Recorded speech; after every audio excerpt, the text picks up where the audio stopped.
Good morning, it's Ian Koniak, and today I'm going to give you everything you need to live a fulfilled, happy, and successful life. And that's because we are going over the life success formula. Too often in Western society, we judge our success based on our financial status or our career status. We're told that if we go to college or if we get a great job, high-paying job, we can go buy a house, we can go have the white picket fence, have the life of our dreams. And the challenge and the folly with that is that a lot of times we'll get there and then we're missing out on the true other aspects of life. Career and financial success is really just one aspect of what life success is. And I share this because this is my entire life. I spent 15 years chasing money, chasing status in a career, and I was left feeling empty.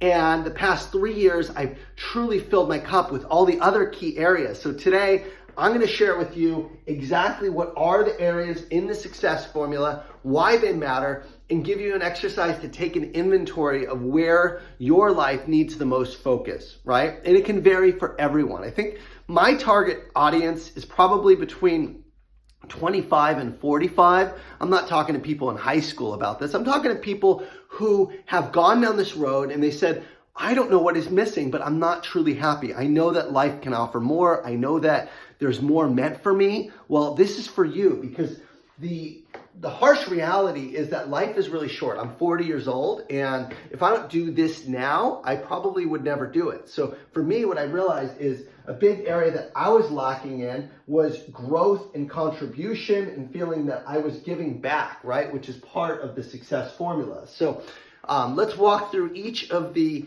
key areas that make up the success formula, okay?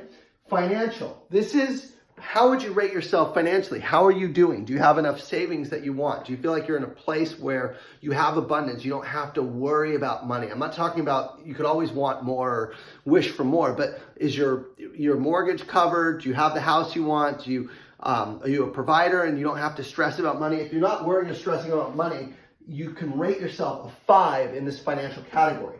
The way it works is there's 5 rungs, right? In the 8 pillars, and there's 5 rungs. So the exercise is we can go through and rate yourself on how you're doing with each of those areas. And if you're a 1 or a 2, that tells you where you need to focus and spend your time. So financial, I put myself as a 5. And I put myself as a 5 because while I always could want more money, that's not the dominant driver for me anymore, which is crazy because I work in sales, right? And we're taught that you always need to be money hungry. But the reality is I could probably not sell something for 10 years and be just fine, right? Which is a good place to be. So I put myself in 5 for that because that's not my primary driver. Health. Let's talk about health. So I'm going to put myself in health. I'm going to be a 4. Right? I'm not a 5. Reason why I'm super healthy, I'm running every day or most days except when I'm sick like I've been. I teach a spinning class a few days a week, but the reality is I'm not lifting weights, right? Something I want to do more. I want to get a little healthier and stronger. My back sometimes hurts, my lower back, so I can't put myself a 5 honestly because I need to do more weights to help with my core and my overall exercise routine could be improved. So I put myself a 4.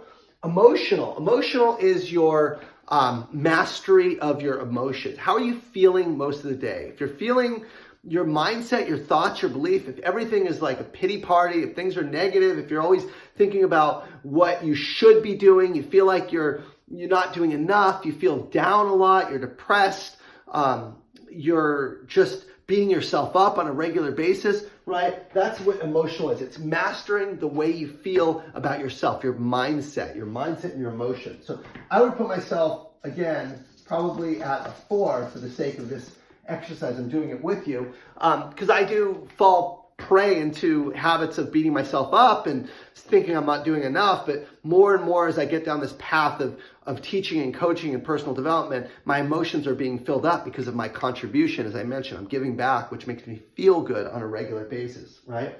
Spirituality, that's your connection to God, right? If you believe in God or if you don't believe in God, it doesn't matter, right?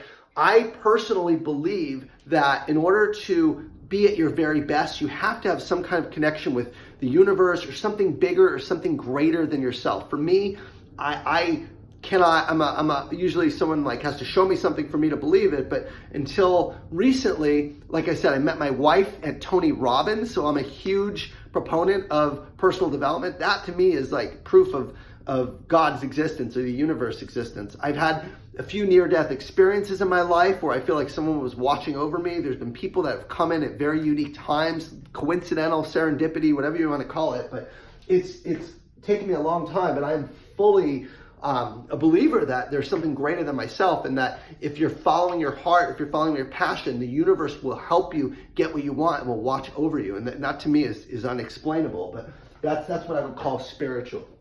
So I would say I would probably put myself at about a 3 or a 4 in spirituality. While I do believe, I still think I'm not fully giving myself and trusting myself to the universe, right? I'm still kind of holding on to my old life in many ways. That's where it's a 3, but the belief is there, right?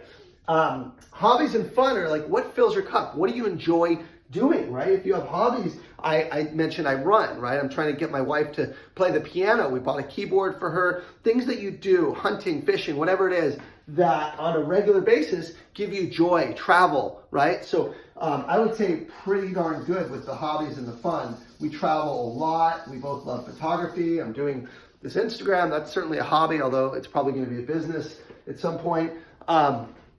Pretty soon. Your business is how do you rank your business success? Are you thriving in your job, in your company? If you're in sales, are you crushing it in sales, right? So how would you be doing in your overall business? Again, this would be, for me, very good right now in my sales business, because my sales business is flourishing. But if I'm going to talk about, like, if I make a career transition and do personal development and growth and motivational speaking as a business, which I would love to do, then obviously it would be a 1 or a 2, right? But I'm just talking about sales right now. Intimate relationships. This is your connection with your significant other. We're not talking about family and friends. We're talking about your significant other. Do you feel super connected with them? Do you feel joy? Do you feel at one with the person that matters most to you, right?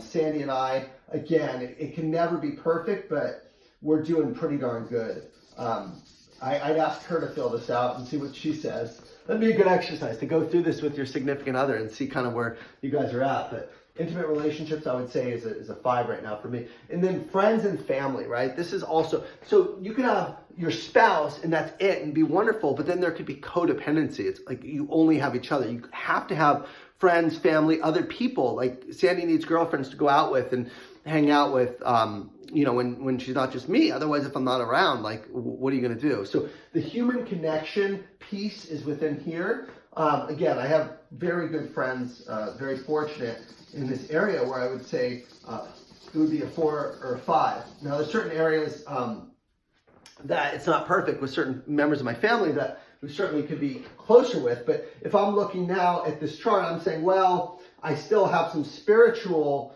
growth to do. So can I pray more? Can I trust God a little bit more? Can I journal? Can I connect with my spirituality more? And I still have some growth to do in health, emotionals, and hobbies, but I'm doing really well with my relationships, financially, and my business, right? So this will change as your seasons of life change. But I wanted to give you this exercise because, again, the reason I started doing these videos, and we're up to 8,000 followers now in 3 months, which I'm super proud of, it's because I spent 15 years chasing just the financial and just the business at the detriment of the intimate relationships. And I could open up so much and tell you all the mistakes I've made and how much I've messed up in that area. But that was at the detriment here. And it cost me. It cost me previous relationships. It cost me friction with my wife when I was just thinking about me for so long, right? And when you really think about yourself as a vessel for good, as a vessel for